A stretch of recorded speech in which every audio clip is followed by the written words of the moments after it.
আমরা আল্লাহ রাব্বুল আলামিনের আযাব দেখেছি স্বচক্ষে 2024 পর্যন্ত ভয়াবহ অনেক আযাব দেখি, কিন্তু এত অল্প সময় ভারতের অযোধ্যারে আমাদের হৃদয়ের মসজিদ বাবরি মসজিদের সম্মানকে যারা ধ্বংস করলো, যারা ধূলিসাৎ করে দিল আমার বাবরি মসজিদ, সেখানে তারা একটা রাম মন্দির নির্মাণ করেছে।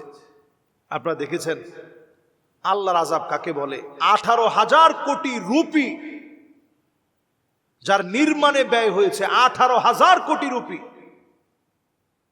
যার নির্মাণে ব্যয় হয়েছে, স্বর্ণ অলংকার দিয়ে যেটাকে পেঁচিয়ে রাখা হয়েছে,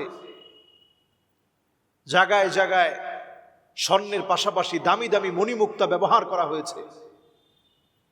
সেই ভারতের অযোধ্যারে রাম মন্দির ফেটে বৃষ্টির পানি চুইয়ে চুইয়ে পড়ছে, যাওয়ার পথ পর্যন্ত বিপর্যস্ত হয়ে পড়েছে, ভেঙে গেছে যাওয়ার পথ। এবং এটি নিয়ে ভারতের লোকেরা খুব দুর্বিষহ একটা যন্ত্রণার মধ্যে পড়ে গেছে। তারা চিন্তার মধ্যে পড়ে গেছে যে এত টাকা এত ফান্ড খরচ করে যেটা নির্মাণ করা হলো, এই নির্মাণ করার পরে কি করে এটা এইভাবে ধ্বংস হয়ে যায়।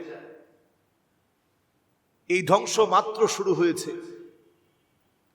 আল্লাহ রাব্বুল আলামিনের কিছু সেনাবাহিনী আছে, দুনিয়ায় যেখানে মুসলমানদের পিঠ থেকে যায়, আল্লাহর সেনাবাহিনী সেখানে আরো বেশি জাগ্রত হয়ে যায়। ইন্নাল মাউজা জাইশুম মিন জুয়ুশিল্লাহ, আল্লাহর সেনাবাহিনী হচ্ছে সমুদ্রের ঢেউ, নদীর ঢেউ, বৃষ্টির পানি, এগুলো কখনো কখনো আল্লাহর সেনাবাহিনী হিসেবে এমন ভাবে প্রতিশোধ নেয়, জালেমদের পিঠকে দুমড়ে মুচড়ে দেয়। আল্লাহ রাব্বুল আলামিন আরেকটা বার মনে হয় এটা আমাদের স্বচক্ষে দেখায় দিলেন। দুনিয়ার সব রকমের প্রযুক্তি ব্যবহার করে যেখানে তারা মাথা চারা দিতে চেয়েছিল, আল্লাহ তাআলা ঘাড় মটকে দিচ্ছে। রাস্তা পর্যন্ত আল্লাহ রাব্বুল আলামিন ফাটল ধরিয়ে দিয়েছে, চুইয়ে চুইয়ে পানি পড়া শুরু হয়ে গেছে। বৃষ্টির শুরু লগ্নে যদি অবস্থা হয়, আল্লাহ যদি গজব হিসাবে আমতার দিয়ে দেন, যেই বৃষ্টি শুরু হবে বৃষ্টি চলতে থাকবে চলতে থাকবে, এরকম বৃষ্টি হলে কি অবস্থা হবে চিন্তা করেন। আমরা প্রতিনিয়ত দেখি জালেমরা দম্ভ করে বুক ফুলায় চলে। আল্লাহ তাআলা সবসময় ধরেন না, ধরলে আল্লাহ রাব্বুল আলামিন ছাড়েন না। আল্লাহ তাআলার ধরাটা বড় কঠিন হয়।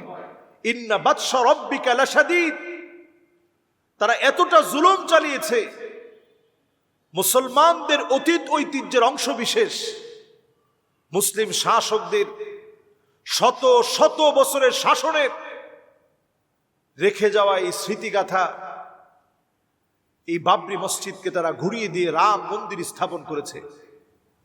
এক একটা ইট কথা বলবে। আপনারা জানেন যারা প্রথম আঘাত করেছে তারা কালেমা পড়ে মুসলমান হয়ে গেছে, সুবহানাল্লাহ। যারা আঘাত করেছে কালেমা পড়ে মুসলমান হয়ে গেছে। এই আঘাত কিন্তু এখানে শেষ না।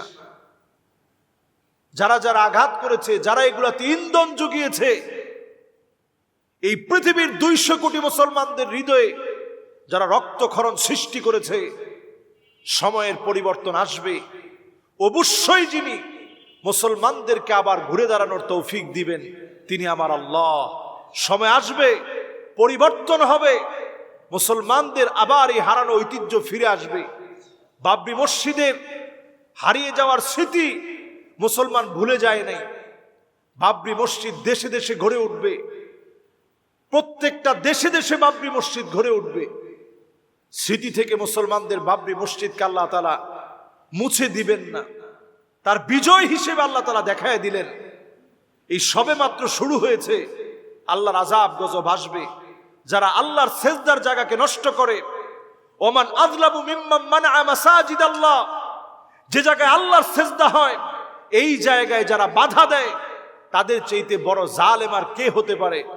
আপনি কোটি কোটি রুপি খরচ করতে পারেন, কিন্তু আল্লাহর আযাব, আল্লাহর বাতাস হচ্ছে আল্লাহর সেনাবাহিনী, বৃষ্টি আল্লাহর সেনাবাহিনী, সমুদ্রের ঢেউ আল্লাহর সেনাবাহিনী, ছোট ছোট কীট প্রত্যঙ্গ পর্যন্ত আল্লাহর সেনাবাহিনী। আপনি কয়টার আযাব থেকে আপনি বাঁচবেন? আল্লাহর আযাব থেকে জালেমরা বাঁচতে পারেনি, বর্তমানের জালেমরাও বাঁচতে পারবে না। আল্লাহ অবশ্যই আযাব দিবেন, ধ্বংস করবেন তিলে তিলে। আমাদের এক এক করে তারা যে মসজিদগুলো দখল করেছে, ফিরে আসবে একদিন, কালেমার পতাকা উড্ডীন হবে। সেদিন বেশি দূরে নয়। নবীজি সাল্লাল্লাহু আলাইহি সাল্লাম হাদিসের মধ্যে পরিষ্কার বলেছেন, এমন সময় আসবে বাইতু মাদার ওয়ালা উবার, এমন কোন একটা ঘর থাকবে না পাকা ঘর, অথবা এমন কোন ঘর থাকবে না কাঁচা মাটির ঘর, যেই ঘরের ভিতরে আল্লাহর কালেমার পতাকা উড্ডীন হবে না। সুবহানাল্লাহ বিহামদি। আমরা আমাদের ভারতের যে মসজিদকে তারা ভেঙে ঘুরিয়ে দিল, মসজিদের জায়গায় রাম মন্দির স্থাপন করলো, আমার বাবরি মসজিদের জায়গায় তারা রাম মন্দির স্থাপন করে যে দৃষ্টতা দেখালো, আল্লাহ রাব্বুল আলামিনের আযাব গজবের অপেক্ষায় থাকেন। একটার পর একটা দেখবেন আল্লাহর বরত্বের কথা আল্লাহ রাব্বুল আলামিন প্রকাশিত করবেন। আসসালামু আলাইকুম ওয়া রাহমাতুল্লাহি ওয়া বারাকাতুহু।